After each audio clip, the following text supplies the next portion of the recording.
ke-8 UAS ya. Coba saya cek dulu ya jadwal saya.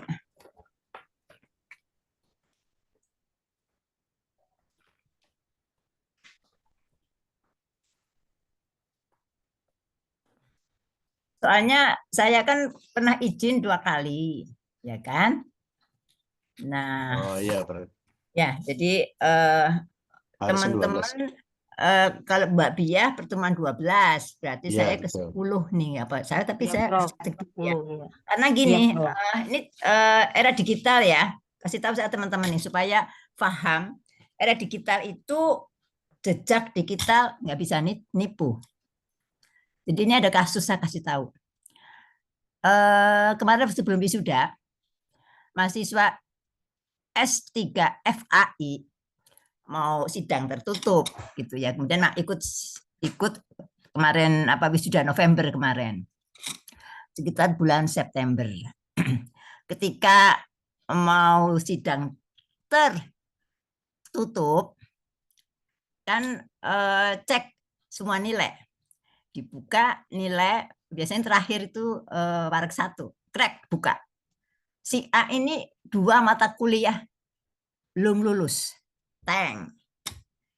Nah, saya tanya ke dekannya, ini gimana mau sidang? Jadi ketika mau sidang tertutup, pasti kita dari pimpinan persyaratan terpenuhi enggak, administrasi, ya, keuangan udah bayar belum, kelulusan. Ada 2 mata kuliah merah, belum lulus. Dari digital. Panggillah dekan sama ininya. Udah kok, dosennya dipanggil. Udah UTS UAS. Kira-kira apa itu? Kenapa di laporan digital di pusat data Kemendikbud tidak ada data bahwa dia telah ikut kuliah, kehadiran nggak ada, tugas kelompok nggak ada. Jadi merah. Kenapa kira-kira? Siapa yang bisa jawab? Kira-kira kenapa? Ya nggak ada data input. Paham? Yang jelas nggak ada data input. Jadi ketika dosennya nggak input kegiatan yang diwajibkan selama 16 pertemuan, kan 16 pertemuan. Pertemuan pertama sampai ke-7 hadir kan. Kemudian ada UTS, nilainya berapa, ada tugas mandiri, tugas kelompok, UAS, nilainya berapa. Itu harus diupload. Ya. Jadi ketika itu nggak diupload, dah. Dan mohon maaf aja di FI itu rata-rata dosennya itu ustadz-ustadz. Mungkin yang sudah ahli-ahli tapi agak-agak gaptek. Agak gaptek, lupa. Nggak diupload. Yang rugi siapa? Sampai ke tingkat rektor, kita rapat. Kalau memaksakan ujian tertutup, nomor ijazah nggak akan keluar. Ya. Jadi kalian-kalian ini jangan ngentengin nggak ikut UAS, nggak UTS, kan input. Di Google Form kan ada. Anda upload kan? Kemarin tugas UTS nggak upload siapa? Risiko nanti. Sekarang nggak bisa. Kalau zaman dulu masih tatap muka, kita gedebuk-gedebuk. Akhirnya untung masih ada ledikti ya. Jadi nilai itu ada. Dosennya tidak upload. Lah dosennya tuh Ustadz sibuk banget mungkin ya, mungkin ceramah agama soal sini gitu ya. Kalau Ustadz kan panggilan Jumatan tuh ganti-ganti di kementerian itu laku banget, itu pengabdian masyarakat terus gitu ya. Kalau Ustadz itu masjid A, B, C, D, gilir-gilir aja kan. Coba kalau puasa tiap bulan, kerjaan Ustadz tuh capek banget sehingga ada yang lupa, manusia tempatnya lupa. Bayangkan sampai kebetulan ada 2, satunya istri anggota DPR. Kita ditunjukkan datanya, marah dia.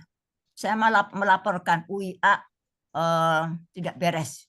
Bayangkan, dia istri anggota DPR. Bayangkan saya yang dipanggil-panggil gitu ya.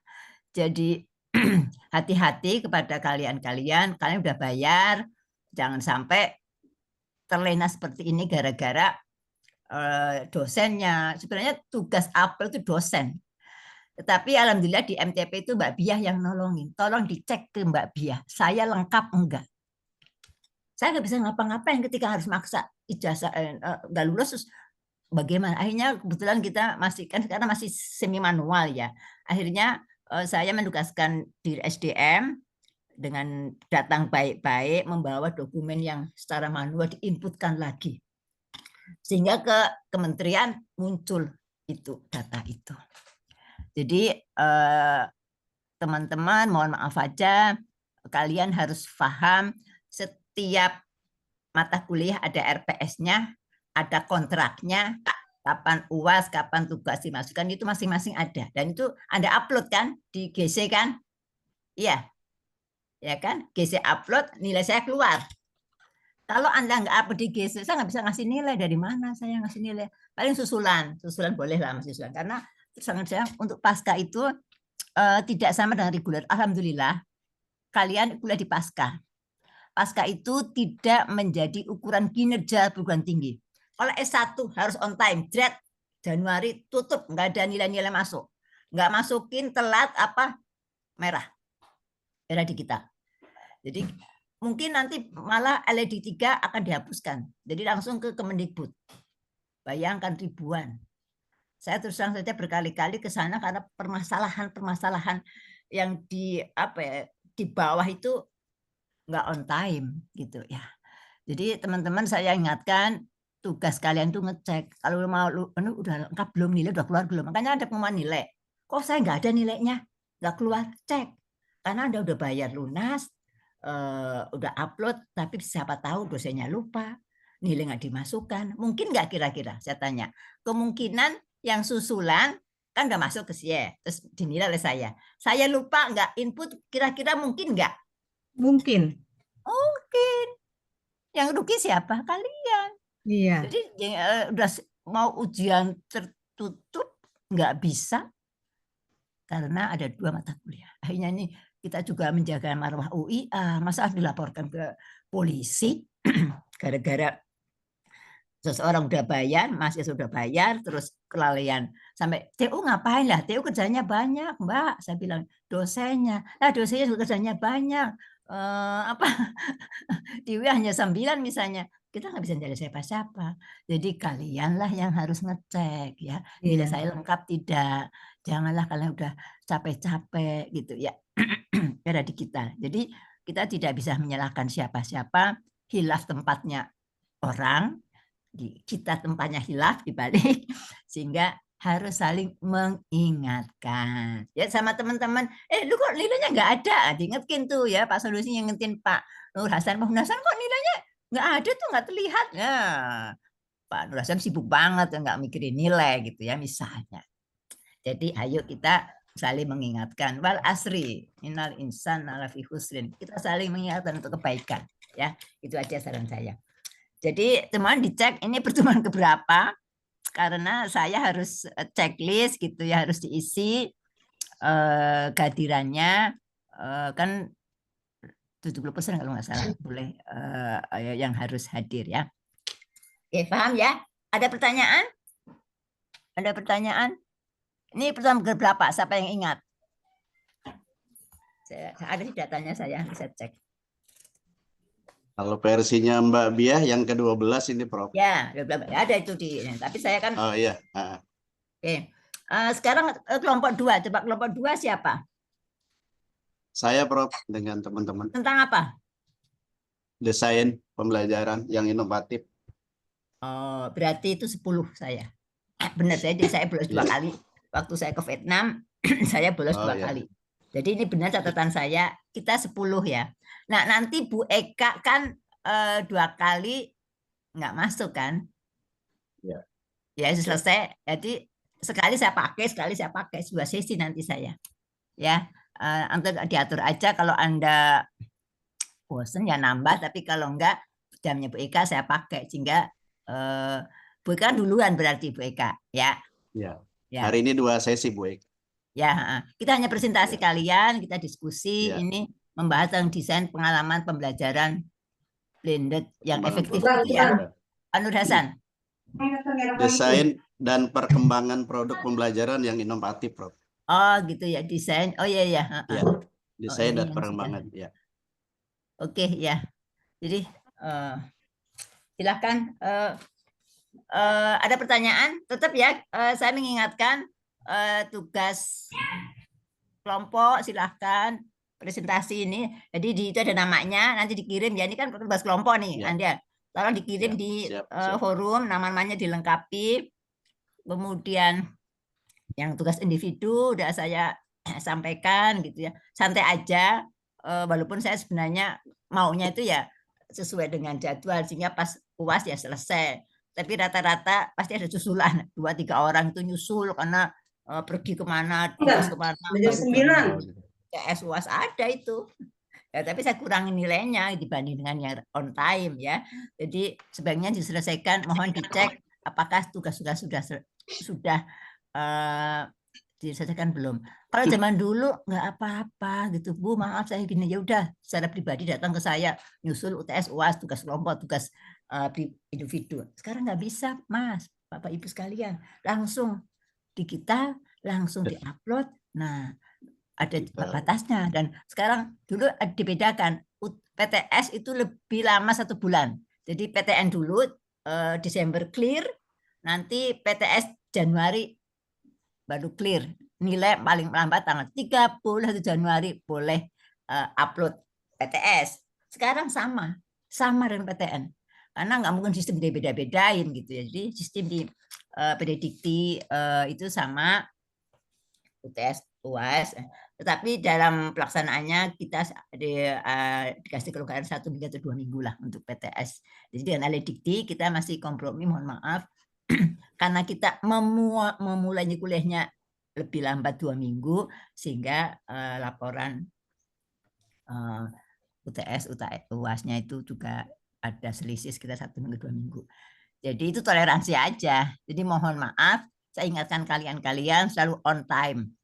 Ya, on time. Ya, Prof. Walaupun pasca itu tidak menjadi penilaian kinerja, enggak. Yang jadikan S1. Kalau kita on time semua 100, saya on time semua itu tinggi kita. Jadi termasuk yang dikasih penghargaan bahwa UIA on time 90%. 90% itu nilai yang harus masuk. Masih ada toleransi 10%, misalnya sakit, susulan, itu masih dibolehkan. Tetapi harus 90%. Ya, itu aja ya. Ada pertanyaan? Prof, izin pertama, Prof ya. Ya. Saya ada apa ya? Ada suatu apa ya? Karena kan nggak apa-apa. ya, kan saya Curhat. ya curhat. Saya nggak tahu deh.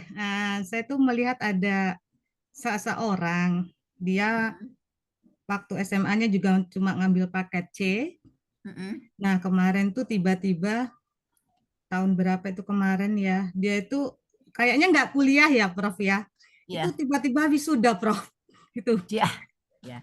Itu maksud saya itu tercatat tidak ya? Karena itu kampusnya di Sukabumi deh kayaknya. Saya lupa karena nanti akan ketahuan, ya. Oh gitu. Jadi, sekarang bisa pakai tracking. Jadi gini, mau aja ya, ini cerita nih. Jadi kita nggak apa-apa pembelajaran karena ini menyangkut pendidikan. Pendidikan adalah basis semuanya. Negara akan maju ketika pendidikannya maju. Iya, makanya saya agak ya Allah kok enak banget ya yang kita benar-benar itu. Dia benar-benar cuma wisuda, Prof. Habis itu kok ijazahnya juga ada gitu loh, Prof. Ujuk-ujuk doktor. Bukan ujuk-ujuk S1, sarjana ekonomi syariah. Keren namanya itu, inovasi. Jadi kalau kita gini aja, bekerjalah Allah melihat pekerjaanmu, itu Al-Quran ya. Jadi kita stay aja, lurus saja, karena yang lurus akan jadi gini, saya ini cerita ya. Ada orang Jawa, orang Jawa. Orang Jogja, Prof. Nah, ada lakon wayang Petruk Dadi Ratu. Nah, itu. Jadi mohon maaf aja, saya tidak bilang siapa-siapa. Ini kejadian di Indonesia ketika maaf aja, Petruk jadi ratu.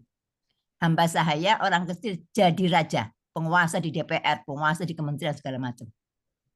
Ini selama 10 tahun. Nggak sekolah, ijazah palsu jadi pejabat, ya. Di anggota DPR, ijazah palsu semuanya itu sudah jadi dokter segala macam. Nggak kuliah, nggak apa, jadi dokter, jadi apa, profesor. Ini fakta dan banyak, ya. Dibuatin Bahlil aja, Pak Bahlil itu bukan siapa-siapa. Bahkan ditanya Pak Presiden, kamu sekolahnya di mana? Nggak ada di Google kalau dicari. Itu jawabannya Pak Bahlil ngaku. Tapi jadi pejabat. Bagaimana orang nggak punya pendidikan yang bekal yang kuat, mengelola negara, aset juga dijual. Masa logis nggak Anda coba? Pemain slang jadi komisaris di Pertamina. Gila nggak? Slang hanya bisa nyanyi jadi komisaris di Pertamina. Bagaimana nggak bangkrut? Jadi semuanya. Jadi ketika hamba saya jadi penguasa, rusak semua tata kelola negara. Tapi ini ujian bagi kita, ya. Ujian. Sudah dinasihatkan, the right man, the right place. Serahkan pada ahlinya. Ketika tidak, tunggu kehancurannya. Masa pendeta mengelola Kominfo, ya di staf khususnya, film kabinetnya hasil judi semua, ya kan?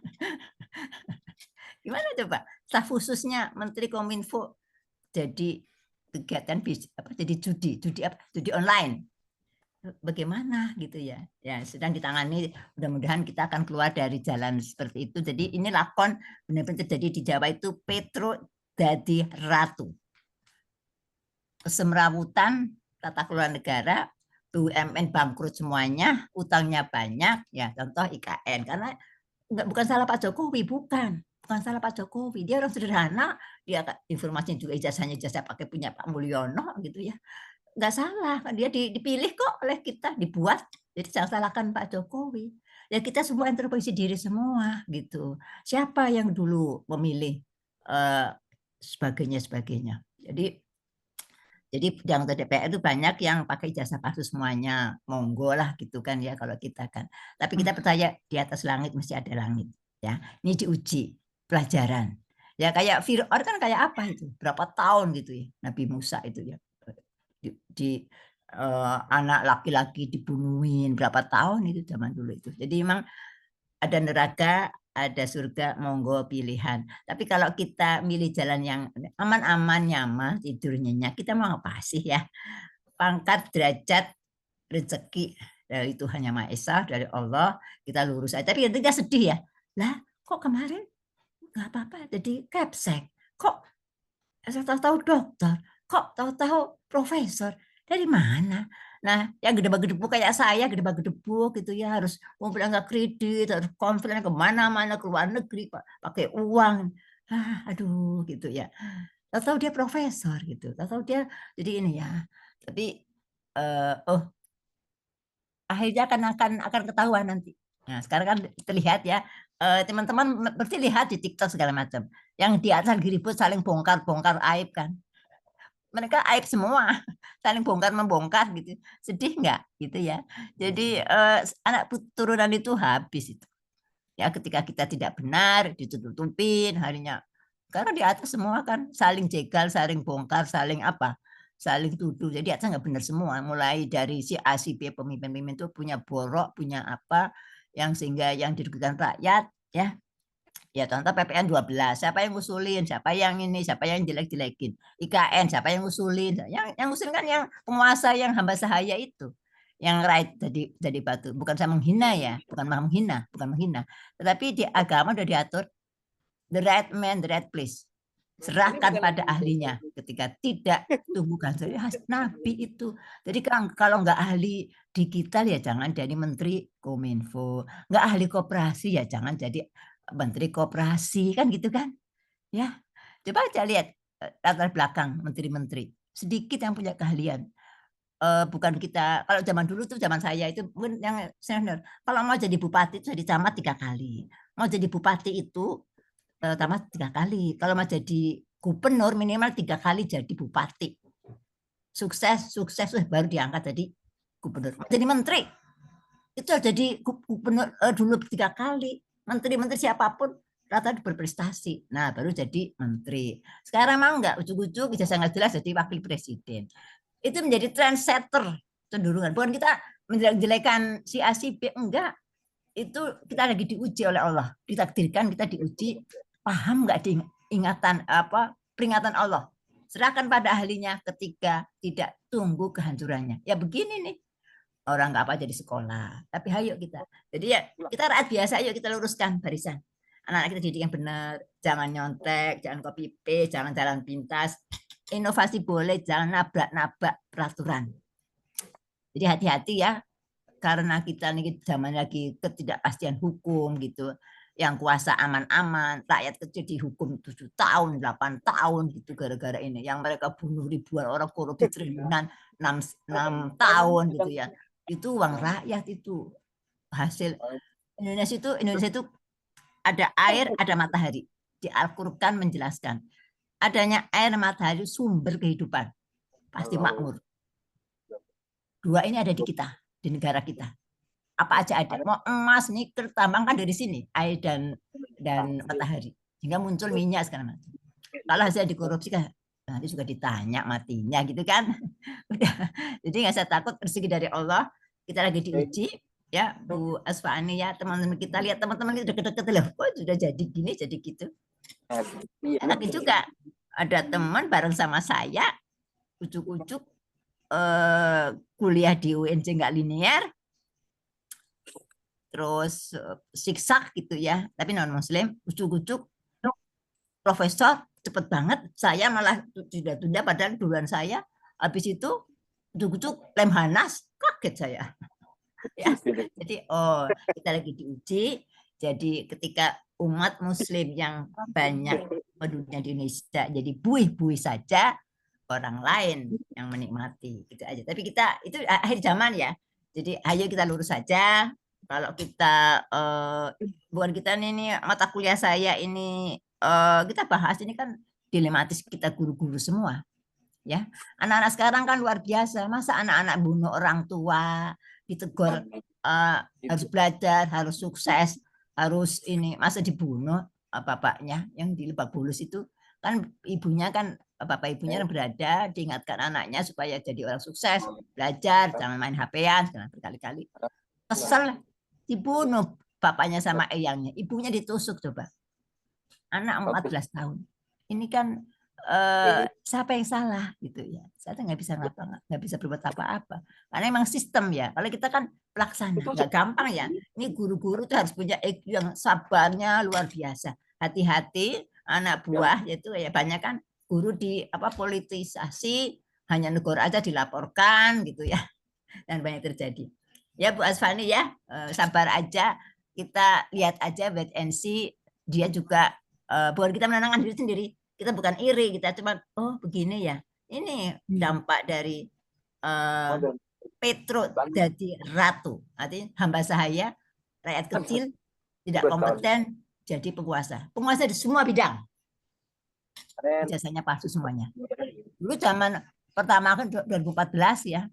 Ingat saya, 2014 itu banyak yang ngajuin kuliah sekolah di kelurahan, banyak banget gitu ya. Nggak pernah kuliah atau keluar ijazahnya, bayar ke kelurahnya aja sekian. Itu ijazah SMA, dan itu sekarang sudah tiada ada, udah mulai transparan. Bahlil juga udah ketahuan siapa yang buat disertasinya gitu ya. Jadi apakah seperti itu Indonesia? S3-nya yang buatin orang lain gitu ya. Sedih ya, plagiat 95%.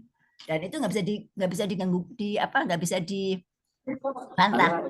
Karena sekarang komputer, coba masing-masing komputer ada namanya. Ada namanya. Saya juga baru tahu, kaget. Jadi ketika kan saya mereview beberapa jurnal, biasanya nggak ada namanya, hanya nggak ada namanya, dia mereview. Sekarang ada nama, muncul nama saya. Nah, sebenarnya ada menunya untuk menghilangkan nama siapanya. Kalau mereview jurnal kan nggak beranonim, review anonim, sehingga harus di aplikasi kita isi. Ada aplikasi hidden of reviewer, ada aplikasinya. Saya baru tahu, jadi kemarin baru buka saya. Jadi semua jurnal yang saya review saya pakai aplikasi tersebut, sehingga menjadi kode. Jadi Iva Budiningsih IB, reviewer IB gitu. Sehingga author itu nggak tahu siapa, kan kita kan anti bias. Kalau reviewer anonim kan, blank name of reviewer itu nggak boleh ada namanya. Jadi sekarang semua komputer ada namanya.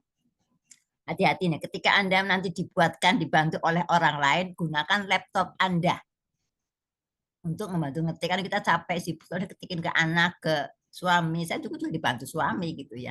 Pakai laptop Anda ngetiknya, gitu ya. Karena itu akan kita tracking muncul sumber dari mana. Oh, kodenya ini. Oh, bukan dia. Makanya Bahlil itu ketahuan. Jadi kita boleh kok dibantu orang ya. Jadi plagiat itu maksimal 30% untuk tesis, sehingga semua dari kita yang ngomong ini di laptopnya kalian semuanya. Hati-hati era digital, jangan sampai nanti nomor ijazah nggak keluar ya, nggak keluar. Sekarang nggak bisa bohong gitu. Sekarang nggak bisa bohong kok. Anda telepon ke istri saya lagi di hotel, lagi di apa, padahal lagi di pantai gitu, atau lagi di pantai lagi kerja gitu, ketahuan kok. You di mana? Ada caranya. Benar nggak, Pak Nur Hasan? Jadi hati-hati ya. Betul, Itu Prof, dari betul. saya ya. Semangat Canggih. pokoknya Bu Aspa Ani, nggak apa-apa, kita ini pembelajaran hal-hal yang ini yang penting yang perlu Anda ketahui. Oke, ayo kita mulai. Udah 8:30, kita 9:30 selesai. Masih ada waktu 1 jam. Monggo Pak Nur Hasan presentasi.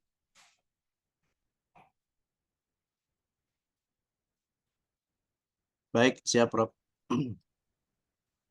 Mohon izin, Prof Iva dan teman-teman. Ya, silakan. Bismillahirrahmanirrahim. Assalamualaikum warahmatullahi wabarakatuh. Hamdan wa syukran lillah, nusalli wa nusallim ala rasulillah wa ala alihi wa sahbihi wa man tabi'ahum bi ihsanin ila yaumil amma ba'du. Yang sama-sama kita hormati dosen kita, dosen pengampu mata kuliah teknologi kinerja, Ibu Profesor Dr. Insinyur Ipah Budiningsih. Yang kami hormati rekan-rekan mahasiswa S2 MDP FKIP UIA. Puji syukur kita panjatkan kehadirat Allah Subhanahu wa taala. Salawat serta salam semoga terlimpah curahkan kepada Nabi kita yang mulia Muhammad Rasulullah Sallallahu Alaihi Wasallam, serta para keluarganya, para sahabatnya, serta buat orang-orang yang tetap setia mengikuti jejak beliau hingga akhir zaman. Alhamdulillah, qadarullah.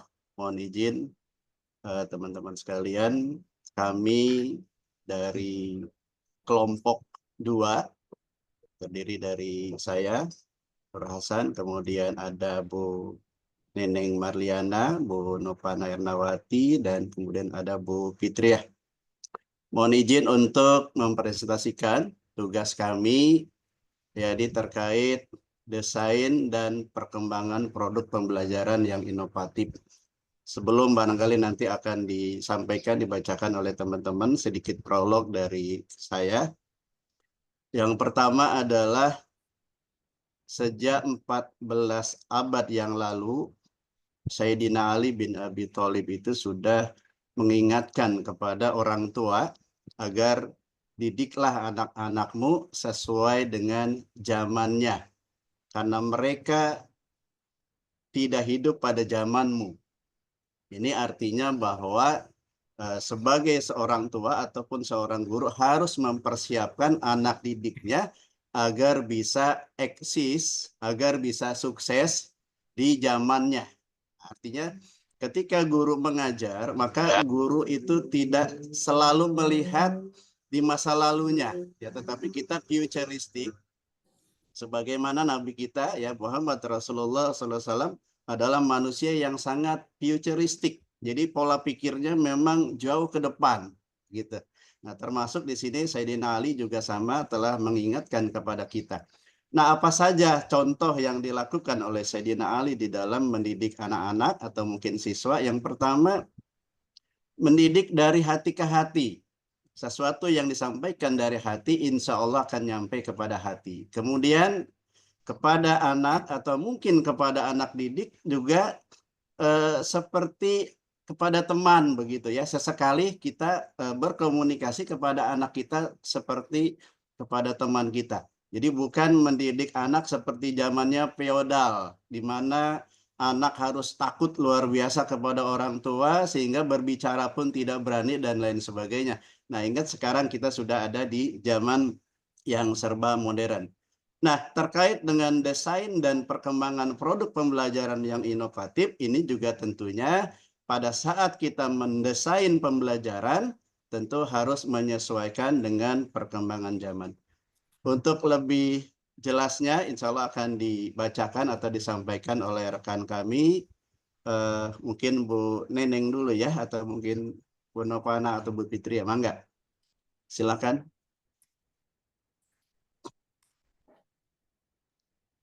Baik, terima Bu kasih Neneng, mangga. Pak Nur Hasan. Oh ya, Bu Novana ya, silakan. Saya dulu nggak apa-apa ya? Ya, boleh, silakan. Oke. Ya, di sini apa sih desain dan perkembangan produk pembelajaran yang inovatif? Yaitu proses merancang dan menyusun materi pendidikan yang kreatif dan menarik dengan tujuan meningkatkan interaksi dan keaktifan siswa dalam pembelajaran. Hal ini melibatkan penggunaan teknik dan gagasan baru yang dapat menciptakan pengalaman belajar yang lebih efektif sehingga siswa itu dapat lebih terlibat lagi dan memahami materi yang diajarkan dengan lebih baik lagi. Next, Bu Neneng. Oke. Pentingnya inovasi dalam pembelajaran itu, kenapa sih penting banget gitu ya? Nah, yang pertama itu mengikuti perkembangan zaman, di mana peserta didik masa kini, seperti yang tadi Pak Nur Hasan bilang, dia tumbuh di era digital, sehingga produk pembelajaran harus selaras dengan gaya hidup dan preferensi mereka. Oke, yang kedua, meningkatkan keterlibatan, di mana inovasi dalam pembelajaran itu dapat menciptakan pengalaman belajar yang menarik dan menyenangkan. Di situ kita dapat mendorong siswa untuk lebih terlibat secara aktif lagi dalam pembelajarannya. Oke, yang ketiga, itu memperkaya pengalaman. Nah, produk pembelajaran yang inovatif ini dapat menciptakan pengalaman belajar yang lebih bermakna dan menyenangkan lagi. Ya, contohnya kalau dulu kita kan belum ada P5 ya. Nah, sekarang itu kurikulum Merdeka itu ada proyeknya, P5-nya, ada selebrasinya. Nah, itu buat pengalaman mereka yang baru. Seperti itu. Next, Bu Neneng. Oke. Komponen penting dalam produk pembelajaran inovatif. Di sini ada 6. Yaitu yang pertama itu tujuan pembelajaran yang jelas, di mana produk pembelajaran harus memiliki tujuan yang spesifik dan terukur. Tujuan ini menjadi panduan dalam desain konten, fitur, dan hasil pembelajaran, serta membantu siswa, guru, dan mengembang fokus pada pencapaian kompetensi tertentu. Yang kedua, interaktivitas. Nah, di sini di mana produk pembelajaran yang inovatif ini harus mendorong interaksi antara pengguna dengan kontennya. Interaksi ini menciptakan pengalaman belajar yang aktif dan menarik. Oke, yang ketiga, itu adalah kesesuaian dengan kurikulum, di mana materi dalam produk harus sesuai dengan standar kurikulum yang berlaku saat ini. Nah, hal ini memastikan produk relevan dengan kebutuhan siswa di sekolah formal dan produk dapat digunakan oleh guru sebagai alat bantu pembelajaran tanpa menimbulkan konflik dengan kurikulum. Yang keempat, itu adalah teknologi pendukungnya, yaitu teknologi memungkinkan pengalaman konsep yang kompleks dengan cara yang visual dan praktis. Nah, di sini teknologi pendukungnya seperti ada AI, ya, ada augmented reality dan virtual reality. Nah, ini memberikan pengalaman belajar yang lebih inovatif lagi. Yang kelima, kemudahan penggunaan. di mana desain produk ini harus lebih mudah dipahami oleh pengguna dari berbagai kalangan, termasuk siswa dan guru, dan meminimalkan hambatan penggunaan, sehingga pengguna fokus pada pembelajarannya saja. Oke, yang keenam terakhir adalah evaluasi dan umpan balik, di mana produk harus menyediakan fitur untuk menilai kemajuan siswa dan memberikan umpan balik untuk perbaikan-perbaikan atau remedial, dan membantu siswa memahami kekuatan dan kelemahan mereka, serta memberikan data bagi guru untuk menyesuaikan metode pembelajaran. Next, Bu Neneng. Oke. Nah, di sini memahami kebutuhan peserta didik masa kini. Ini double ya, tapi kalau diklik dia hilang sih. Yang pertama itu gaya belajar mandiri. Generasi masa kini lebih menyukai pembelajaran yang fleksibel dan dapat diakses kapan saja. Mereka menginginkan konten yang interaktif dan memungkinkan mereka belajar sesuai dengan kecepatan dan kebutuhan mereka sendiri. Yang kedua, kolaborasi dan keterlibatan. Selain belajar mandiri, siswa juga menginginkan kesempatan untuk berkolaborasi dan bertukar ide dengan teman-teman mereka. Produk pembelajaran ini harus dapat memfasilitasi interaksi dan diskusi yang bermakna. Yang ketiga, pembelajaran yang bermakna. Oke, peserta masa kini ingin memperoleh pengetahuan dan keterampilan yang relevan dengan peserta masa kini ingin memperoleh pengetahuan dan keterampilan yang relevan dengan kehidupan sehari-harinya mereka. Nah, produk pembelajaran ini harus dirancang untuk mengaitkan materi dengan konteks nyata. Baik, dilanjut Bu Neneng. Terima kasih.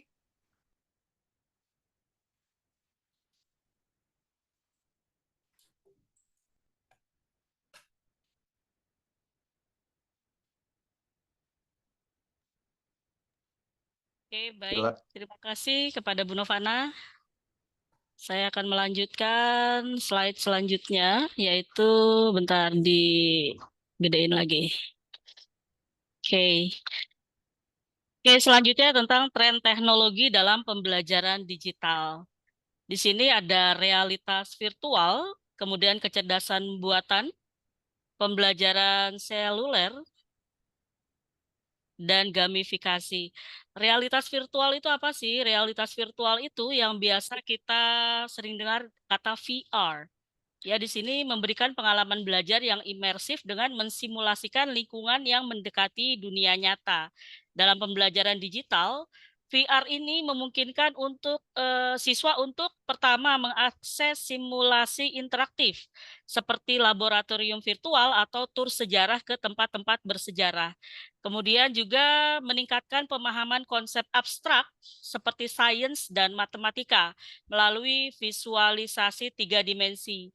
Kemudian juga melatih keterampilan praktis tanpa resiko nyata seperti simulasi bedah atau pelatihan teknis. Nah, tren ini mendukung pembelajaran berbasis pengalaman sehingga siswa lebih terlibat dan memahami materi dengan lebih mendalam. Kemudian di sini juga ada kecerdasan buatan yang biasa kita sering dengar kata AI atau Artificial Intelligence. AI dalam pendidikan menghadirkan personalisasi pembelajaran yang adaptif sesuai kebutuhan individu siswa. Beberapa penerapannya itu meliputi yang pertama tutor virtual. Di sini dapat dikatakan AI dapat menjadi mentor pribadi yang memberikan penjelasan dan bantuan langsung. Juga merupakan analitik pembelajaran, di mana AI menganalisis data siswa untuk mengidentifikasi kekuatan dan kelemahan, sehingga guru dapat merancang strategi pengajaran yang lebih efektif. Kemudian juga penerjemahan dan pengolahan bahasa. Di sini AI membantu siswa mempelajari bahasa baru dengan cepat melalui alat seperti chatbot atau aplikasi pembelajaran bahasa. AI juga dapat mengotomatisasi tugas administratif sehingga pendidik dapat fokus pada pengajaran. Kemudian juga ada pembelajaran seluler. Di Di sini kita belajar menggunakan handphone ya, mobile learning. Dengan meningkatnya akses terhadap perangkat seluler, pembelajaran menjadi lebih fleksibel dan dapat dilakukan kapan saja, di mana saja. Keunggulannya dengan pembelajaran seluler ini adalah pertama aksesibilitas. Di sini siswa dapat belajar melalui aplikasi atau platform pembelajaran digital tanpa harus terikat pada ruang kelas. Kemudian juga micro learning. Di sini konten pembelajaran dirancang dalam bentuk kecil dan fokus, memudahkan siswa menyerap materi dalam waktu singkat. Kemudian juga bisa untuk kolaborasi digital, di mana siswa dapat berbagi materi, berdiskusi, atau menyelesaikan tugas secara bersama-sama melalui perangkat seluler. Kemudian yang keempat tadi, gamifikasi. Jadi gamifikasi itu mengadopsi elemen permainan untuk meningkatkan motivasi dan keterlibatan siswa dalam pembelajaran. Contohnya, poin, lencana, dan papan peringkat. Di sini memberikan penghargaan untuk menyelesaikan tugas atau tantangan tertentu. Kemudian cerita interaktif. Di sini menyisipkan narasi menarik yang membuat siswa merasa seperti pahlawan dalam perjalanan belajar mereka. Kemudian juga ada simulasi game, membantu siswa memahami konsep kompleks melalui pendekatan yang menyenangkan, seperti ekonomi atau strategi bisnis.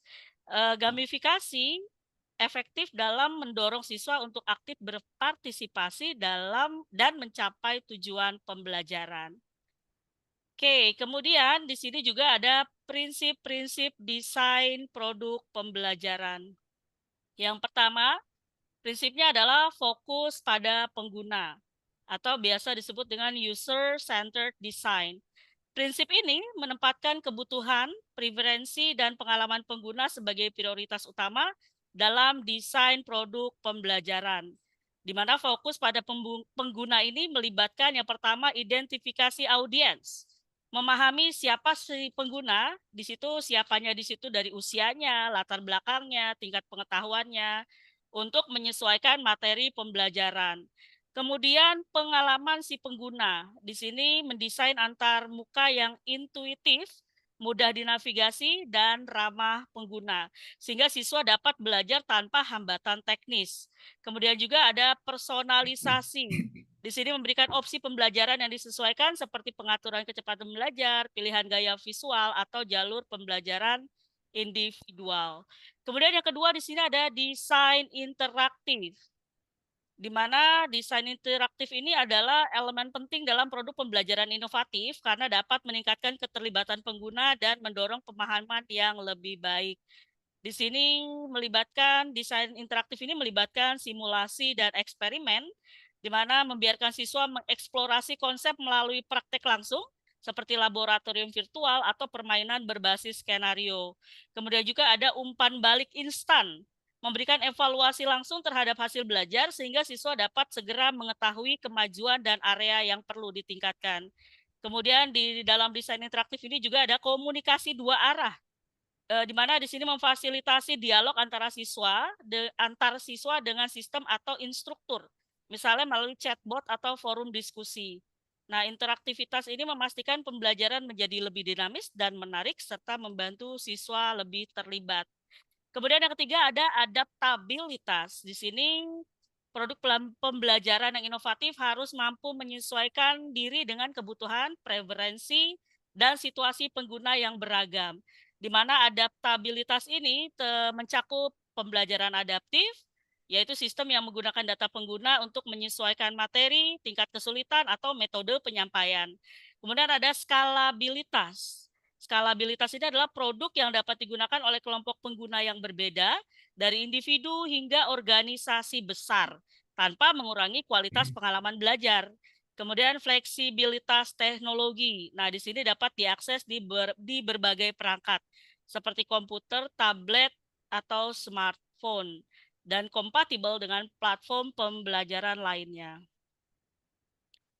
Oke, kemudian strategi pengembangan konten interaktif. Di sini ada gamifikasi. Ya, di mana gamifikasi ini menambahkan elemen permainan seperti poin, level dan tantangan untuk meningkatkan motivasi. Kemudian ada multimedia interaktif, di sini mengintegrasikan video, animasi, dan simulasi untuk memperkaya pengalaman belajar. Ada juga pembelajaran berbasis proyek. Pembelajaran berbasis proyek ini melibatkan peserta didik dalam proyek-proyek nyata yang menerapkan konsep-konsep pembelajaran. Dan juga ada umpan balik langsung. Di sini menyediakan umpan balik segera untuk memungkinkan perbaikan dan pengembangan lebih lanjut. Oke, nggak kelihatan judulnya nih. Oke, kemudian memfasilitasi kolaborasi dan keterlibatan peserta didik. Di sini ada pembelajaran kolaboratif atau collaborative learning. Di sini pembelajaran kolaboratif melibatkan siswa dalam kelompok untuk bekerja sama menyelesaikan tugas atau memecahkan masalah. Strategi memfasilitasi kolaborasi ini, pertama tugas berbasis tim. Di sini dirancang aktivitas yang membutuhkan kontribusi dari semua anggota kelompok seperti proyek penelitian atau simulasi studi kasus. Kemudian teknologi kolaboratif di sini menggunakan alat digital seperti Google Workspace, Microsoft Teams, atau platform pembelajaran online untuk memungkinkan berbagi dokumen, diskusi, dan pelacakan kemajuan secara real time. Kemudian ada peran spesifik. Di sini tetapkan peran dalam kelompok. Ada pemimpin, penulis, pencari data, dan lain-lain untuk memastikan setiap anggota aktif berkontribusi. Oke, yang kedua ada diskusi interaktif. Di mana diskusi interaktif ini menyediakan forum diskusi yang memungkinkan peserta didik untuk berbagi ide dan umpan balik. Kemudian juga ada keterlibatan aktif, di mana di sini merancang aktivitas pembelajaran yang melibatkan peserta didik secara aktif, bukan hanya pembelajaran pasif. Oke. Untuk selanjutnya akan dilanjutkan oleh rekan saya, Ibu Fitria. Kepada Ibu Fitria, dipersilakan.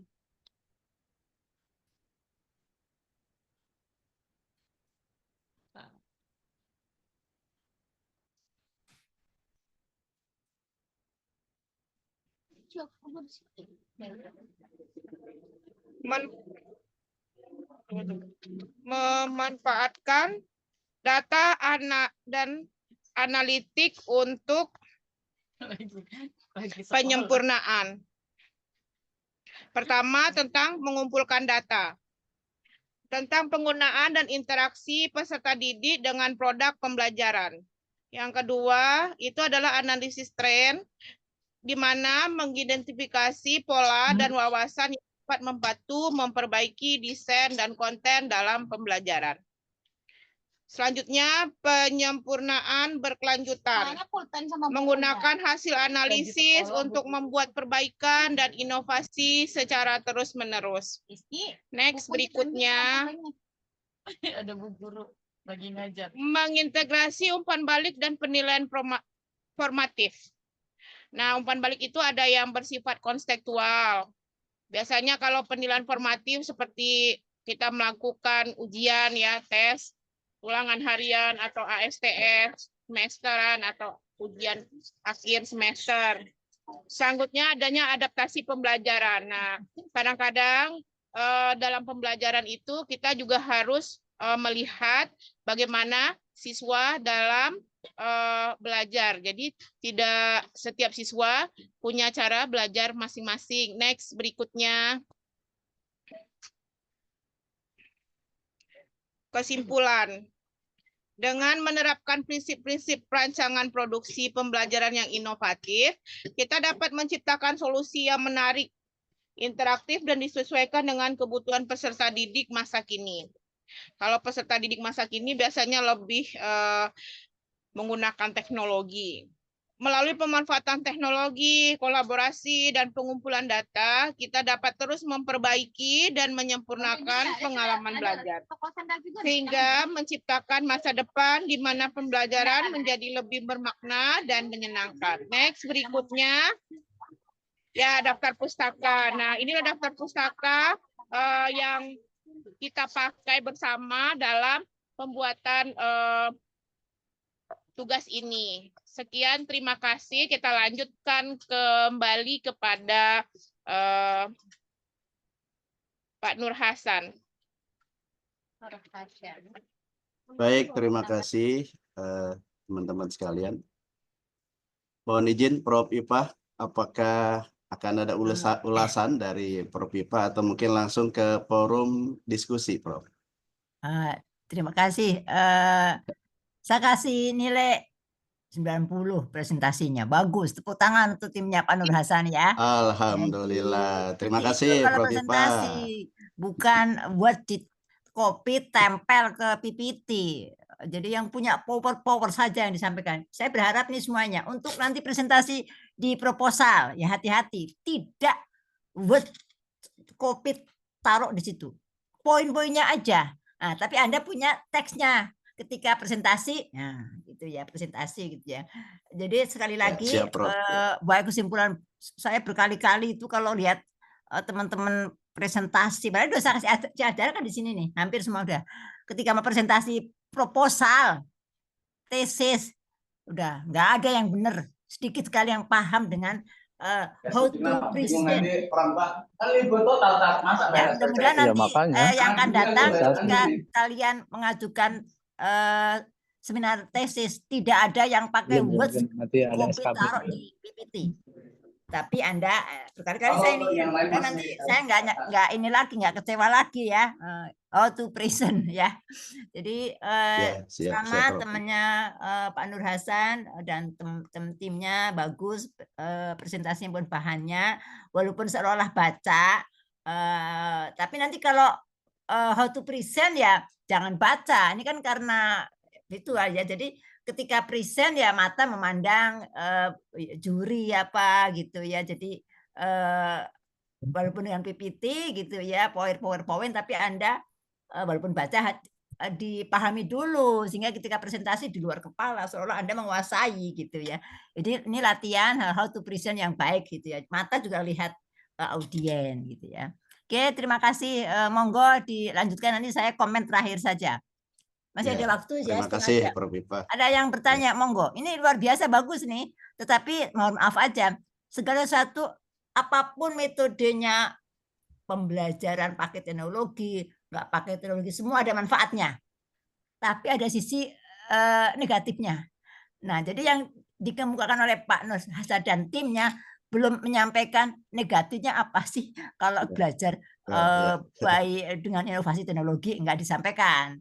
Nggak apa-apa, barangkali ada yang bertanya. Monggo. Ya, siap.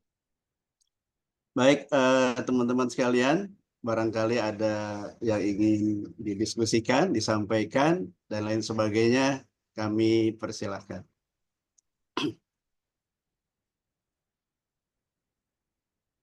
Ayo, angkat tangan siapa yang bertanya. Tadi udah saya pancing-pancing loh tadi.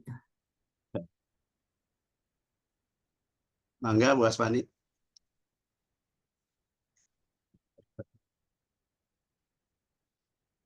Jadi memang sulit ya kita ketika, makanya perlu dilatih juga nih. Bagaimana bertanya? Nggak mudah itu, hampir semua ya. Saya pengalaman sejak tahun 2017 sampai saya ke GP itu konferen di mana-mana. Saya di Malaysia, di Vietnam, itu jarang orang bertanya.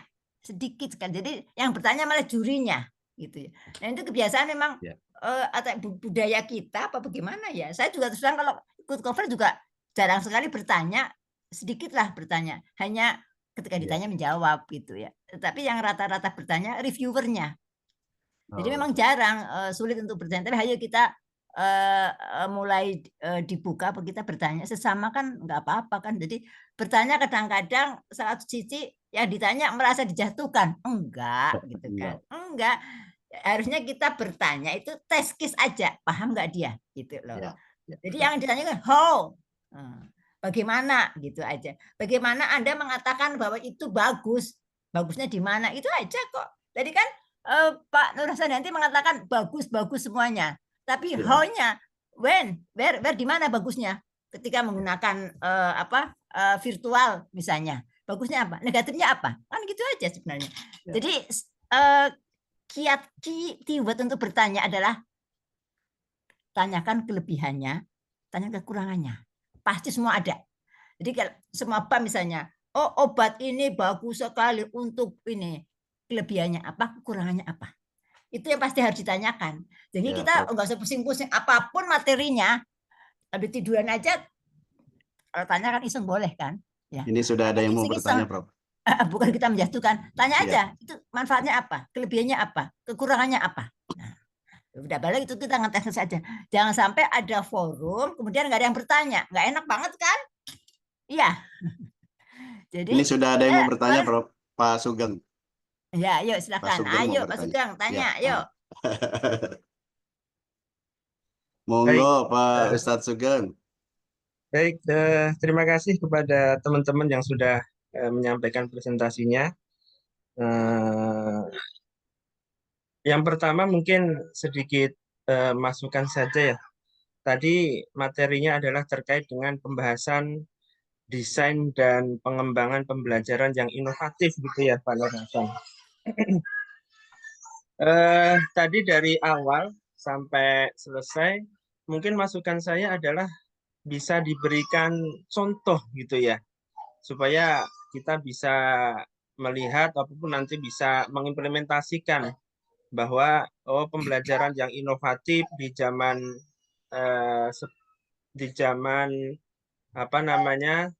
saat ini yang penuh dengan perkembangan teknologi itu seperti apa ya.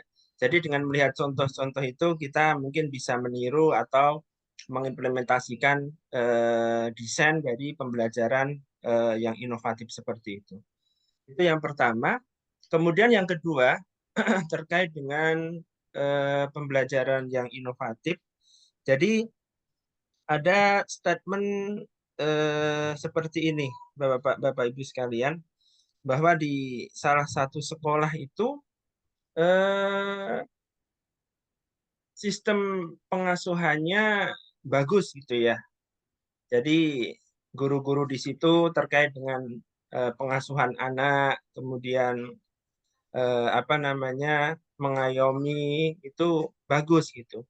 Tapi di sisi lain di sana pembelajaran ataupun proses pembelajaran yang mereka lakukan itu kurang menarik ya, kurang menarik dan kurang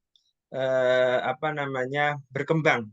Nah, mungkin bisa dijadikan bahan diskusi atau pendapat dari kelompok tim ini, kira-kira apa yang kurang gitu ya, supaya ini bisa dijadikan sebagai solusi. Dari satu sisi pengasuhan itu dapat ya, sehingga anak-anak merasa terayomi, kemudian merasa nyaman belajar di situ, tapi di sisi lain bahwa pembelajaran itu menarik, kemudian muncul motivasi dari anak-anak supaya lebih semangat lagi dalam belajar. Ya, itu mungkin apa yang bisa kita lakukan sebagai guru misalkan, supaya dua-duanya itu dapat gitu ya. Jadi pengasuhan dapat, sekaligus pembelajaran yang inovatif dan menarik itu juga didapatkan. Mungkin itu saja Pak Nur Hasan dan teman-teman. Terima kasih.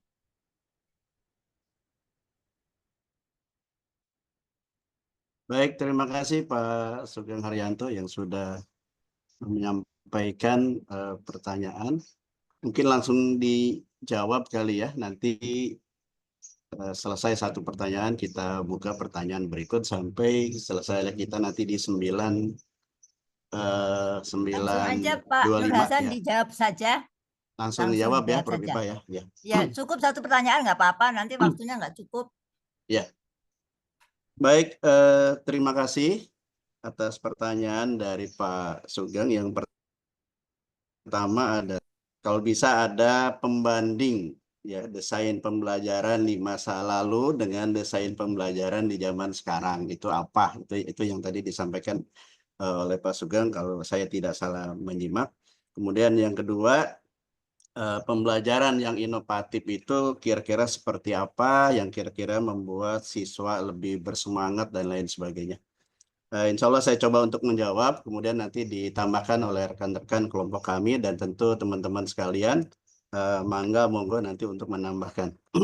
Yang pertama, mengutip apa yang disampaikan oleh Prof. Ipah tadi, bahwa tentu setiap desain, setiap model itu ada plus minusnya, begitu ya. Ada kelebihannya, ada kekurangannya. Guru-guru di zaman dulu itu bukan tidak mengembangkan desain, tidak. Dia mengembangkan, tetap berusaha inovatif. Ketika kita belajar dulu dan dirasakan siswa itu sudah mulai lelah, letih, lesu, ngantuk, itu guru yang cerdas, dia kadang-kadang menyampaikan sebuah cerita. Cerita yang kemudian membuat siswa lebih bersemangat lagi. Atau mungkin menyampaikan keilmuan tetapi dikemas dalam bentuk cerita-cerita, entah itu cerita lucu, cerita yang menyedihkan, dan lain sebagainya. Sehingga semangat siswa di dalam belajar muncul kembali dan tumbuh kembali. Dan termasuk di dalam metode mengajar, walaupun katakanlah dulu masih menggunakan kapur, kalau sekarang mungkin sudah ya spidol juga mungkin nyaris tidak lagi menggunakan spidol, tetap semuanya ada plus dan minusnya.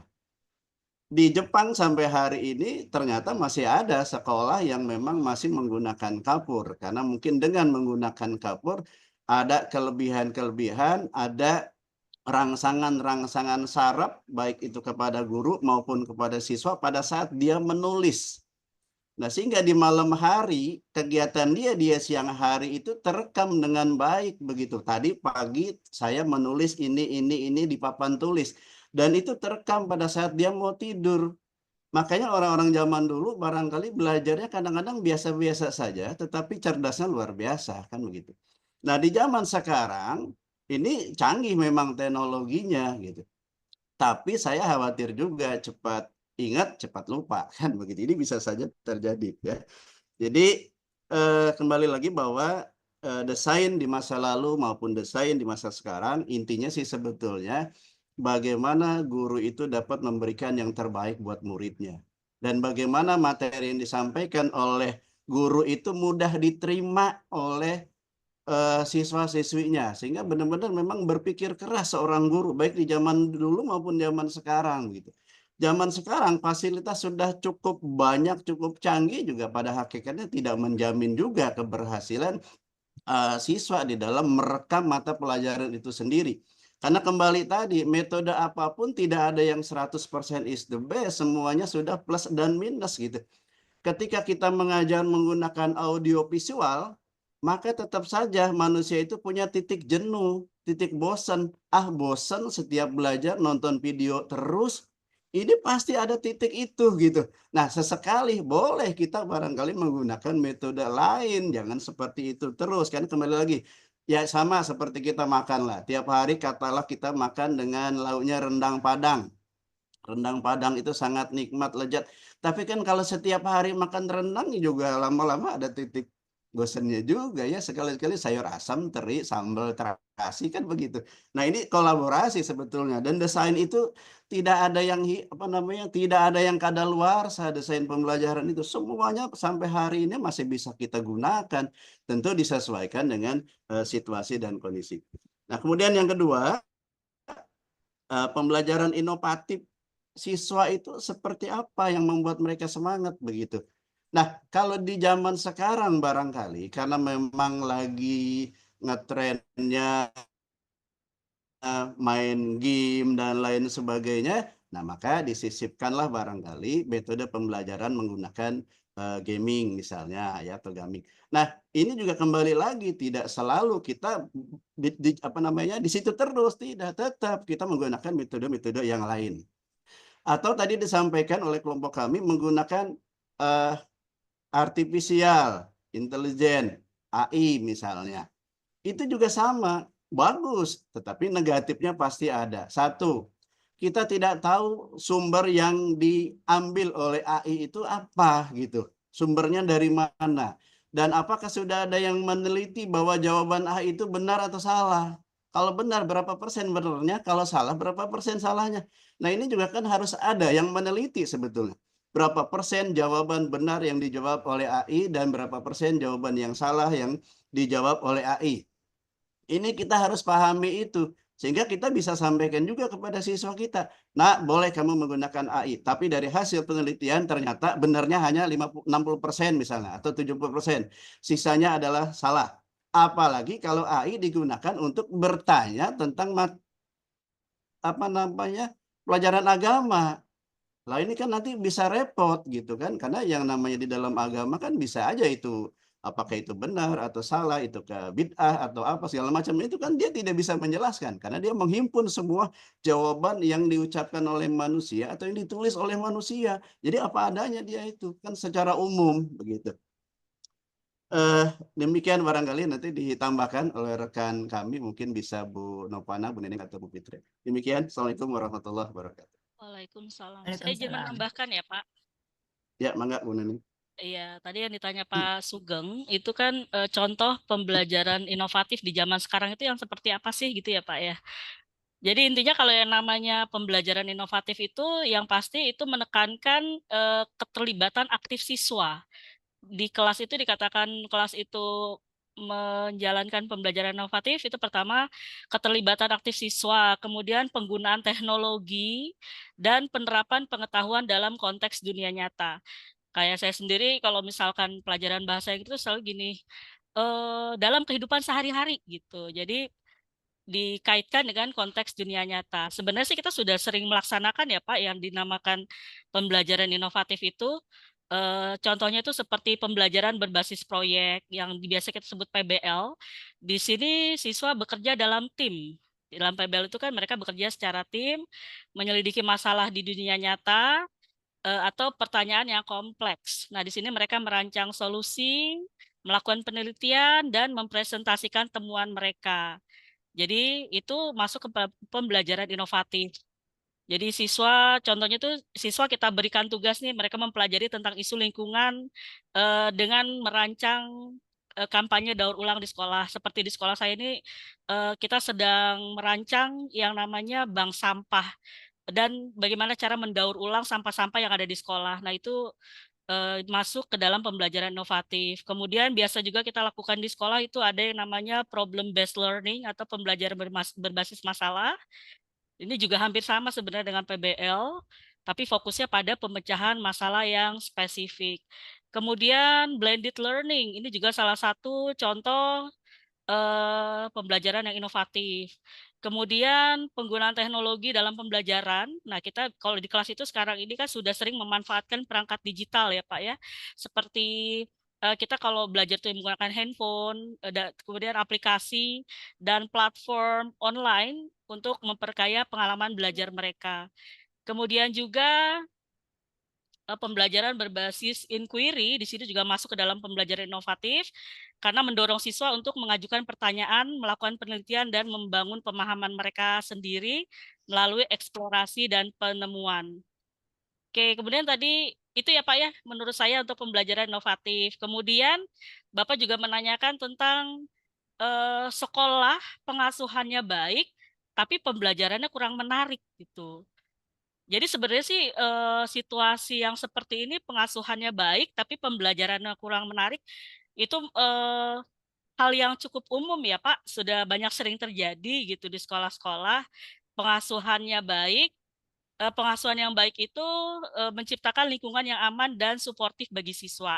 Tapi jika pembelajaran tidak menarik, siswa mungkin jadi kehilangan motivasi dan tidak mencapai potensi akademik mereka secara maksimal. Jadi bagaimana cara mendapatkan keduanya? Pengasuhannya baik dan pembelajarannya menarik. Nah, di sini perlu adanya pelatihan guru. Jadi guru itu diberikan pelatihan profesional tentang metode pembelajaran tadi inovatif, penggunaan teknologi dalam pembelajaran, dan strategi untuk memotivasi siswa. Nah, ini mungkin nanti bisa menciptakan pembelajaran yang menarik. Kemudian juga kurikulum yang relevan dan menarik. Jadi sekolah itu harus memastikan kurikulum itu relevan dengan kebutuhan dan minat siswa, serta dirancang untuk mendorong pemikiran kritis dan pemecahan masalah. Kemudian juga lingkungan belajarnya itu harus mendukung. Lingkungan belajar juga itu turut mendukung untuk menciptakan lingkungan belajar yang kolaboratif, inklusif, dan memfasilitasi interaksi yang positif antara siswa dan guru. Dan pastinya harus ada keterlibatan orang tua. Di sini orang tua harus dilibatkan dalam proses pembelajaran dan menciptakan komunikasi yang efektif antara sekolah dan rumah. Jadi sekolah itu tidak bisa jauh-jauh dari keterlibatan orang tua.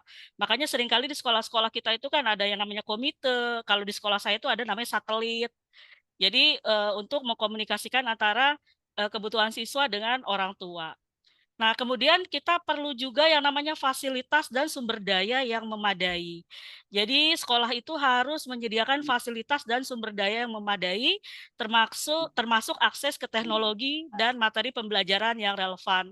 Makanya sekarang sekolah-sekolah itu kayaknya nggak enak banget kalau nggak ada WiFi di sekolah gitu, karena segala sesuatunya kita memerlukan itu gitu loh untuk pembelajaran, untuk akses mencari materi segala macam gitu.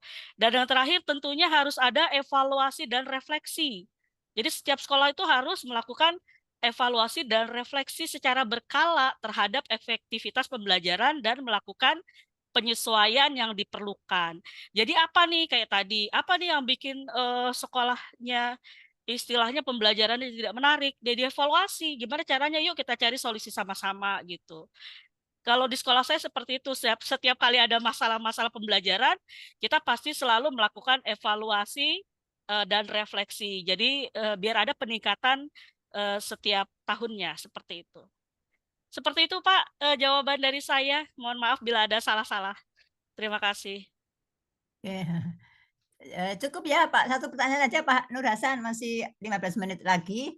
Terima kasih, Ya, ini siap, jawabannya Bu Prof. sudah Ya. cukup memuaskan ya. Jadi saya singkat aja, untuk menjadi menarik itu kan ada faktor. Jadi gini sebenarnya, betapa beratnya seorang guru dengan bermacam-macam instruksi dari atas ya. Kurikulum merdeka, harus kolaborasi, harus inovasi, harus menarik, menyenangkan gitu ya. Enggak, permintaannya sempurna banget, tapi apakah itu ya, kita kan manusia, capek, lelah, boring, itu kan tempatnya. Jadi faktor-faktor apapun yang menjadi input dan harus bagus tuh normatif saja, tapi faktanya kan nggak mudah. Jadi untuk menjadi menarik ada dua faktor, internal, eksternal. Eksternal itu kompetensi guru ada 3 kompetensi ya, ya profesional, ya sosial, ya pedagoginya jago gitu kan. Nggak gampang loh guru tuh harus 3 ini, harus ramah, pinter, cerdas, inovatif, banyak banget ya. Emangnya kita malaikat apa siapa? Kan enggak kan. Luar biasa. Tapi disayangkan penghargaan terhadap guru itu maaf begini ya, begini.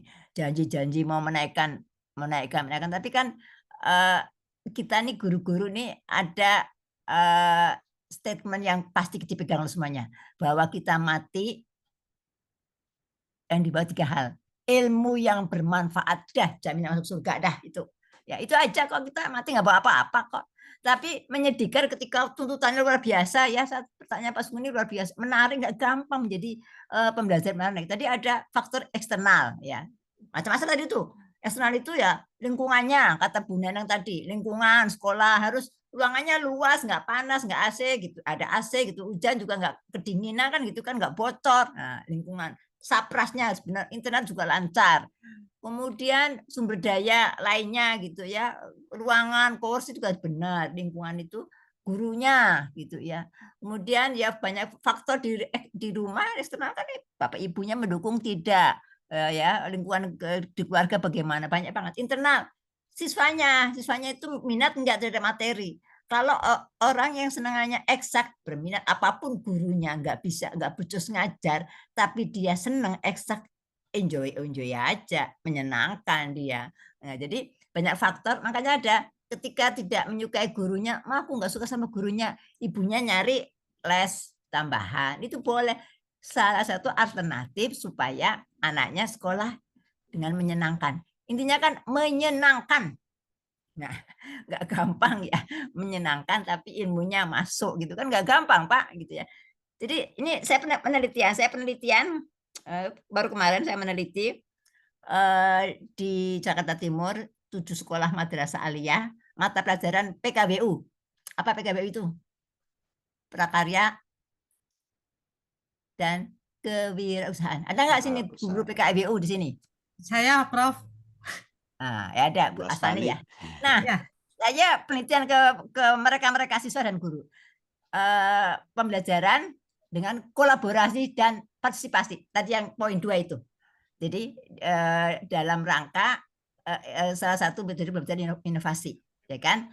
Saya tanya gurunya sebelum mulai pembelajaran, kira-kira karakter apa yang bisa dikembangkan siswa dengan belajar menggunakan metode kolaborasi dan partisipasi, itu kan aktif semua, bekerja sama kan?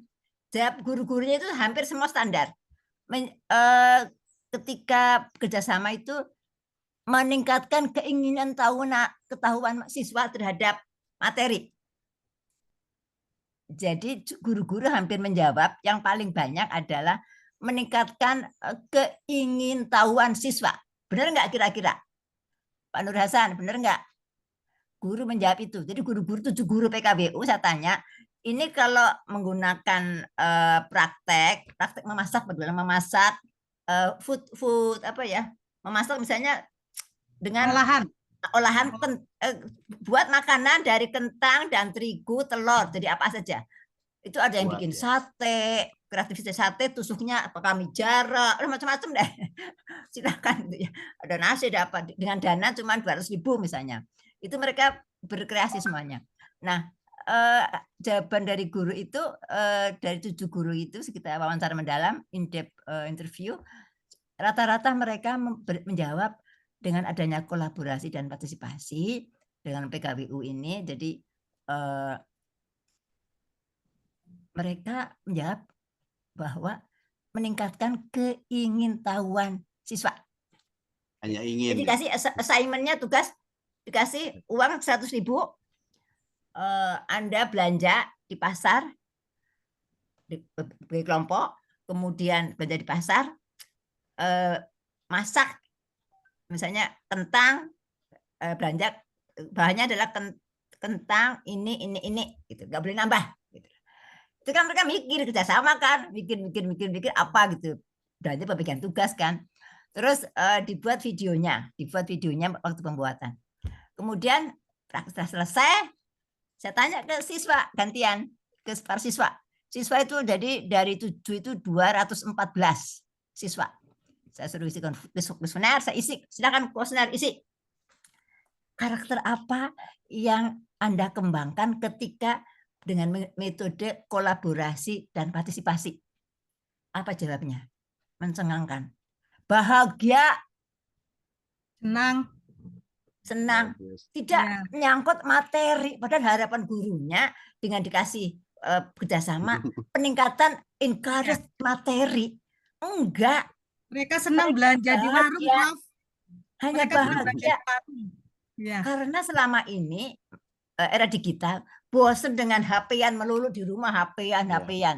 Curhat nggak ada. Ketika ditemukan berkumpul, foto-foto senang-senang, ketawa-ketawa, itu jawabannya luar biasa.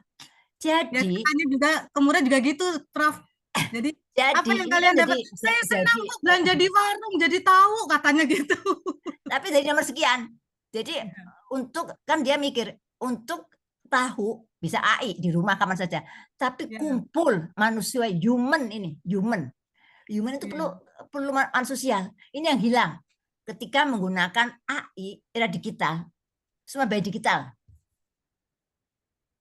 Mau bakmi goreng hari ini gosen nyampe 5 detik nyampe. Fried chicken mau pesta tinggal chat bakmi goreng, soto, nasi, rujak Betawi setengah jam datang semuanya ada di tangan, ya kan? Tetapi silaturahimnya gak ada. Lama-lama anak boring. Jadi selama 16 pertemuan dengan di kelas presentasi gitu ya, tugas-tugas pakai bikin apa pakai digital, kirim ke web segala macam. Nah, ketika dikumpulkan mereka happy. Jadi kesimpulan saya di era digital kolaborasi dan partisipasi di dunia nyata itu penting menjaga kesehatan jiwa siswa. Ya, betul. Sehingga ketika ibunya di rumah kan main HP yang melulu ini dia marah, tusuklah ibunya. Berani sama ibunya marah.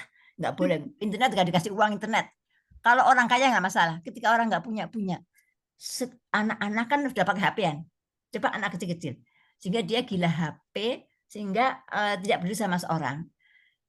Saya merasakan sendiri ketika saya kelumpur keluarga, anak itu datang semuanya. Pertama salam salim. Habis itu mojok HP yang sendiri masing-masing. Nonton film, ditanya, hei sini makan. Nggak nyaut, nggak apa. Dan itu membuat kita kan marah. Ketika marah apa? Anak jadi di mana kan nggak enak. Marah juga. Ketika emosi lagi asik-asiknya bisa banting grek, HP dibanting, udah rugi semuanya itu. Ya, ketika marah itu setan udah luar biasa sampai bisa membunuh orang itu. Anak hanya ditegur harus belajar. Jadi terus terang saja sisi negatifnya ini yang saya tanyakan. Kalau bertanya itu apapun ya era ketika dalam forum tadi ditanyakan Pak Sugeng, how? Jadi sebenarnya tadi kelompok Pak Nur Hasan menyajikan ini loh video pembelajaran inovatif. Ada videonya. Ya, yang ditanya Mas Sugeng itu, jadi akan sempurna presentasinya ketika Pak Nur Hasan menyajikan video, contoh buat aja lah di video, contoh buka di YouTube itu banyak video pembelajaran inovatif. Ditayangkan paling 10 menit, tayangkan ini teman-teman nonton, ya pembelajaran ini benar enggak? Jadi bahan komen kan gitu ya. Jadi kalau hanya omong doang kan tadi seperti Bunda kan cerita doang. Ya, buktinya mana? Nggak ada, sekarang nggak bisa. Jadi ketika ini loh kita nonton filmnya. Nah, ada film pembelajaran inovatif. Jadi kalau bisa gitu tuh presentasi. Jadi nanti kalau Anda tesis supaya nggak ditanya macam-macam, dibuat video Anda penelitian yang seru-seru. Setelah selesai tayangkan. Jadi terperangan, nggak ditanya macam-macam. Kalau Anda menyajikan naratif, ada di pertanyaan gitu ya. Karena susah aja dosen kayak saya itu kan maunya nyaman-nyaman aja gitu ya, itu kan hak Anda. Tetapi ketika Anda nanti coba siapa yang saya akan lihat dari kalian, siapa yang berani ketika presentasi sajikan video Anda menulis ngetik malam-malam, video Anda analisis data, Anda review mewawancara di videoan. Nah itu berarti Anda bekerja beneran. Ini lihat how to Anda meneliti, tayangkan hasilnya slide, udah 2 slide aja, 1 slide video Anda tujuannya apa di video kan semuanya slide. Jadi menyenangkan gitu loh. Bisa nggak kira-kira? Bisa.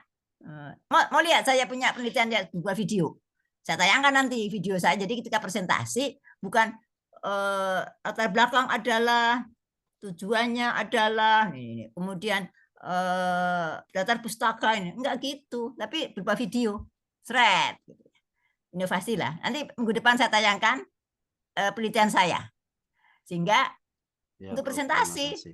sehingga itu yang uji nggak tanya apa-apa, saking senang lihatnya filmnya, lupa apa yang ditanyain, nggak baca kontennya, udah bagus 80 nilainya, selesai. Kita kan 80 100 sama aja. Ya, jadi kita human manusia. Ayo kita buat supaya kita manusiawi. Silaturahim itu luar biasa, menambah rezeki, panjang umur. Bagaimana kita silaturahim? Ucapan selamat ulang tahun, kirim bunga gitu kan ya, Bu Aswani ya? Ya, pakai HP aja. Innalillahi wa inna ilaihi raji'un. Coba sekarang saya merasakan ketika keluarga teman yang meninggal, jarang orang takziah tuh. Maaf saja, di kampus saya ada yang meninggal. Saya tanya, siapa yang takziah ke sana? Hanya 1-2 orang. Padahal seabrek dosen. Ada dosen yang meninggal. Paling 2-3 orang yang takziah. Yang paling tetangga. Tapi kan kolega kan harus. Kalau zaman dulu enggak tuh. Coba Bu Aswani, kalau ada saudara keluarga guru meninggal, itu rame libur apa ya sekolah itu enggak ada. Kita di zaman saya itu libur ya, ada keluarga guru meninggal. Jadi dipulangkan agak dulu, misalnya meninggal jam 11. Jam 10 udah libur, pulang semua siswa dipulangkan. Kita semua guru-guru pada empatinya udah nggak ada ya, Prof? Iya. Empati empatinya luar udah nggak biasa. ada. Sekarang empatinya enggak, tetap aja. Loh, ini sekolah kok nggak punya human feeling-nya tuh nggak ada. Ada ibunya guru meninggal. Nanti tajiannya selesai, setelah selesai gitu jam 2 jam segini. Iya. Beda dengan yang cepat-cepat kita datang gitu ya. Lihat jenazahnya, kita doakan gitu kan ya. Jadi beda. Jadi memang sekarang era digital beda. Ada sisi negatifnya, ada sisi semua serba cepat. Bayangkan Bu, saya mau pesta, nggak usah masak-masak Bu, nggak usah beli kompor gas, nggak usah belanja, tinggal pencet, semua dipencetin kan, semuanya berapa orang 30 ya udah, bakmi 30 porsi, rujak 30 porsi, minuman teh dingin 30 porsi gitu kan, es krim 30 porsi, udah detik setengah jam tersaji semuanya, ya kan, nggak perlu nyiapin pusing-pusing masak-masak. Tetapi sisi lain human feeling-nya itu udah nggak ada ya. Ya sisi lebihnya jadi harus digabungkan. Ayo kita sama-sama, ini era digital kita nggak bisa menolak, nggak bisa. Tapi kita antisipasi anak-anak kasus sekarang ya. Anak sekarang itu kalau zaman dulu kita ketemu cium tangan. Ya. Coba bayangkan anak-anak kalian yang udah SMA. Ketika saya datang ke satu tempat anak kumpul anak-anak SMA. Kalau saya datang dulu mereka salamin ke saya apa nyium gitu loh.